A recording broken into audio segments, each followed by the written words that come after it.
Yeah, because I think like part of comedy is telling your story in a way that is authentic to you. So if you're letting like a machine do that, then it's just like where's the authenticity? What's going on, everybody? Welcome to 10 Minutes with the Mayor. And today we got a special guest, a top tier comedian in the city. You can find her on socials. You can find her at any comedy bar, just tearing it up, laughs from the belly. You know the belly laughs that we talk about.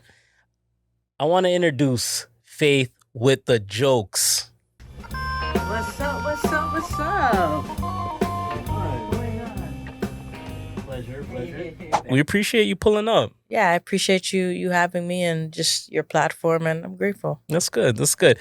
And I want the audience to know, everybody out there, just because you are a comedian Mhm. doesn't mean you're gonna come here and just tell jokes. Yeah, exactly. You know? I think that's the big like misconception when it comes to comedians that we're always on goal, we're always funny, and sometimes I just want to be intellectual. Sometimes I want to make sense. You just want to chill sometimes. Exactly. And be Yeah. unfunny sometimes. Yeah. Faith, what got you into comedy? Honestly, like my journey to comedy really began when I started making like videos online. Mm-hmm. And I started that in like high school, a little like later in high school.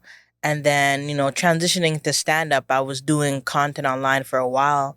And I thought it would be something like fun to try. And honestly, like, when I first tried stand up, I didn't intend to really touch it again. It was something that I kind of want to like check off my bucket list at Yeah. that point in time.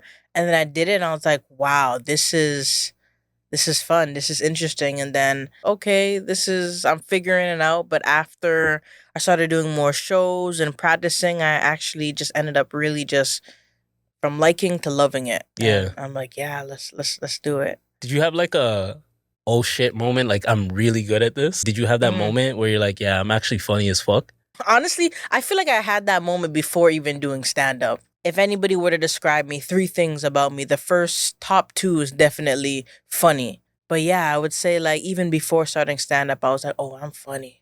But there has been a moment where I'm like, oh, I'm really good at stand up, or I Okay. can get better. So when was that like for you? At what point? It might be like my second to third time doing it. Okay. Yeah. Like actually getting on stage. Actually doing Got you. stand up. Yeah. Okay.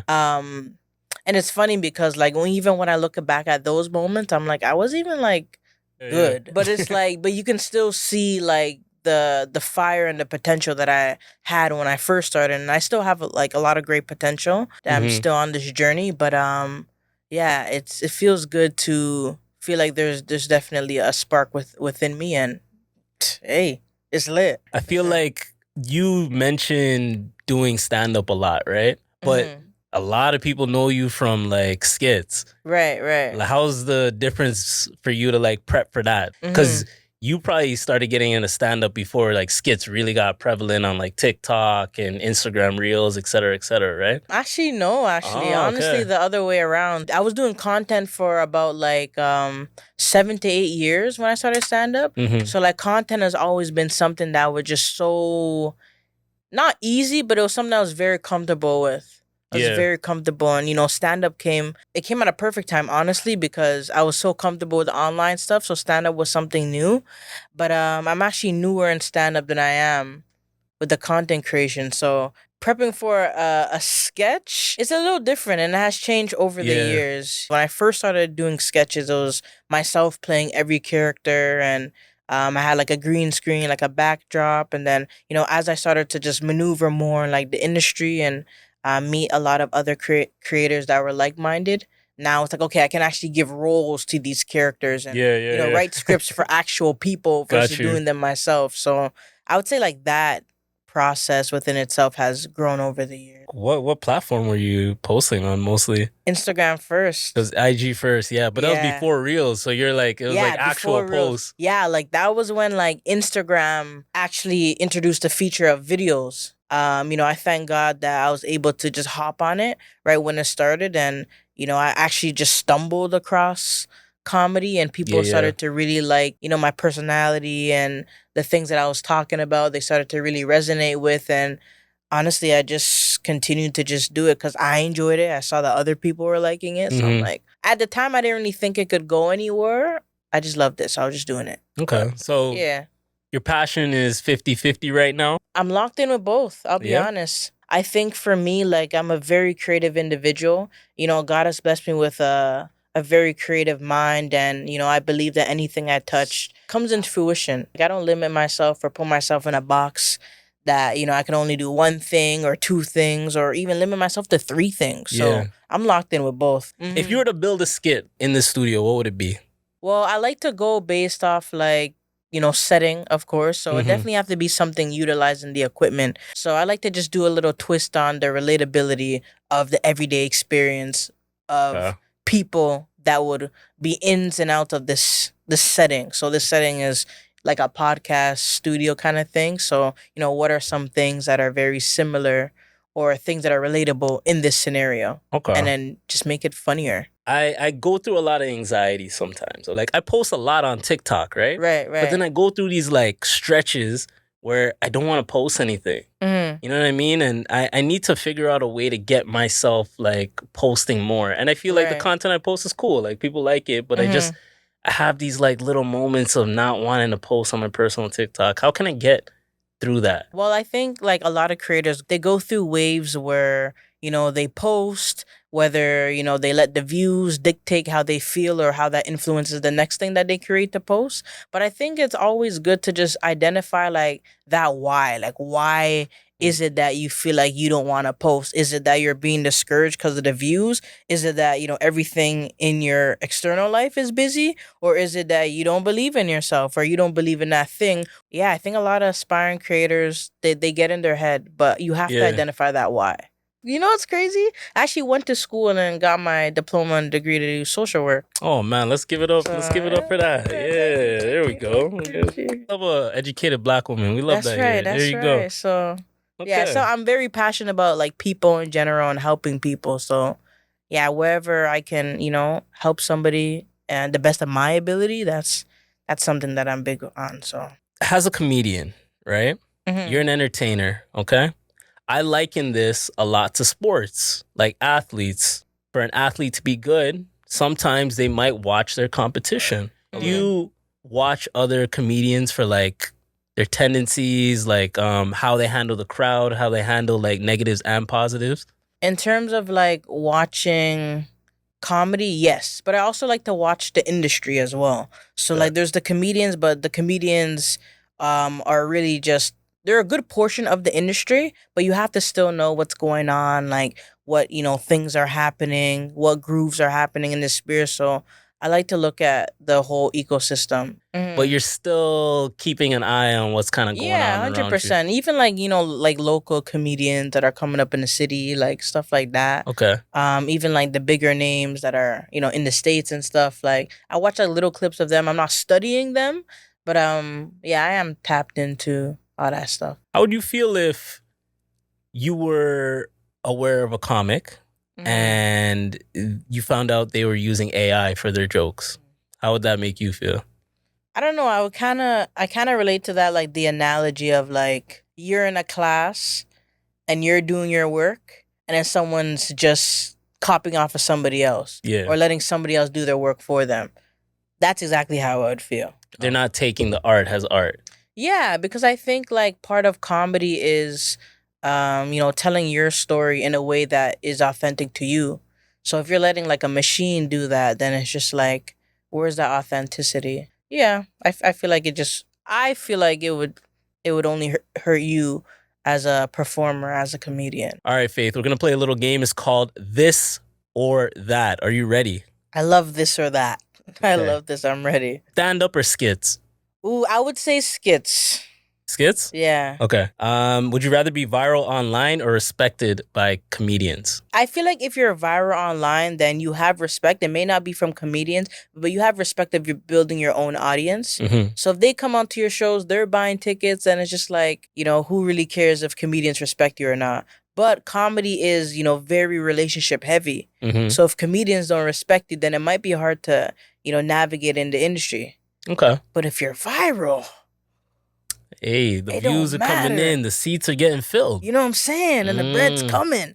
Ooh, which one are we going with? Because you could be respected by comedians, but not be viral. That's the question, though. So it can't be a little bit of both together. Man. It has to be either or. You're either viral and not respected, Jesus, or respected and not viral. What are you thinking? I rebuke that. Oh my gosh.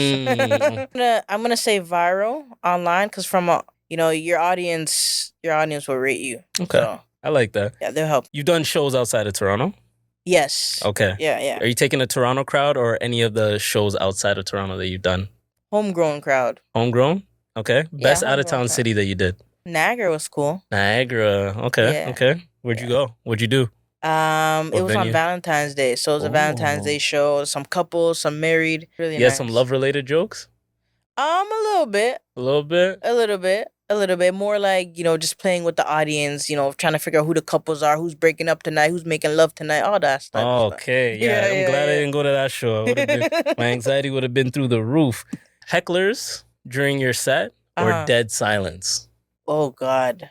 Nah, I might have to take the hecklers because dead silent is just, it eats you up. I think hecklers, because at least like if I'm getting heckled, like we're gonna have some fun. Like I'm not backing down. Like I'm gonna heckle you. Like yeah, let's get into it. There's some people that like they're positive hecklers. Like they don't necessarily know that they're heckling. They're just so into it. Yeah. Like when you ask a rhetorical question, they're answering. Like y'all ever been on a date? They're like yeah, me. And it's like yo, shut up. Like Dark humor or awkward humor? Awkward humor, no dark. I feel like that fits more to my comedic voice, the awkward humor. I feel like I've had like a few awkward situations, a few perspectives, and sometimes I could be an awkward person. So I think it's just true to my voice. A Netflix special or a sold out tour? Ooh, that's crazy. Oh man. I might have to go with the Netflix special. I could see that. Yeah, I could see that. Yeah, what happened? For sure.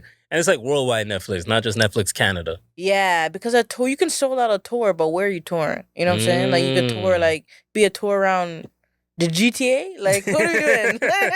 I'm going to the West End, and I'm gonna go to the East a little bit. I'm going to Brampton. Like what? We all been there. Funny people or entertaining people? Ooh, like as a comic or like in general? Real life. I was gonna say entertaining people, but I feel like sometimes entertaining people, like their drama's entertaining. Like they're not entertaining, They got the stories. I mean? Yeah, like they have like a little drama. They're always having beef and all those things. And like although those things are entertaining, it's not always good for your soul. I'm gonna go with funny people. Yeah, my funny people. Yeah. Okay, I like that. Which Toronto neighborhood you feel is the funniest? So the people that came out of it is the funniest. I don't know if this is a neighborhood. This is more like a street. Like I feel like King Street West. Okay. Like I feel like it's always popping. Like 2 a.m., 1 a.m. Like the people over there, like they're a special breed of people. I'm more of a Queen West guy, but King Street West is it can get really interesting at night. Definitely, like I would say those breed of people are different. That's fair. That's fair. Those are entertaining people. One thing that I wanted to ask you, and I see this from a lot of comedians. I personally wouldn't want to date somebody that does what I do. I feel like there's a lot of comedians that you don't find them dating other comedians. Is that like a thing? In your opinion? I don't know. At least for me personally, like I would love to, be with someone that's like a self-proclaimed comedian, but doesn't do it for a profession. Funny with friends. Yeah, like funny with friends, but like doesn't do comedy for real. Got you. You know what I mean? Like somebody like that, I feel like if I'm just doing the comedy and they're like, the supportive person in my journey. Gotcha. Maybe like somebody that's in the industry but not really doing comedy for real. Okay. And still have a sense of humor. Because to be with me, whether it's like platonic or not, you have to have a sense of humor. Yeah. And I think it's also like interesting to test out a joke to someone that's not a comedian too, because they have an audience perspective. Yeah, they're gonna be closer tuned to the audience member of your show. Yeah. And the jokes are for them anyways. That makes sense. I feel like actors would probably do the same thing. Yeah. So you're not gonna get mad if your partner doesn't find like. Oh, I'll get super mad. I'll be like, laugh. What else are you learning? Like, what else is like on your plate? Because I know you said you're not at your pinnacle yet. I think for me, I want to get to a point where I can make anything funny. Not only things that are universal, if that makes sense. Like, I want to be able to tell them maybe like a personal story, maybe. Okay. So I think it's an internal thing for me. Being able to like, translate things that are, more digestible for an audience, and I think it Definitely. comes with skill, timing, and also like working through your own things internally before you present them. We got Faith with the jokes here. Educated. That part. There you go. That part. Educated queen. Is there anything that you want to tell anybody out there that's going to watch this interview, that's going to vibe with you? Maybe it's their first time seeing you.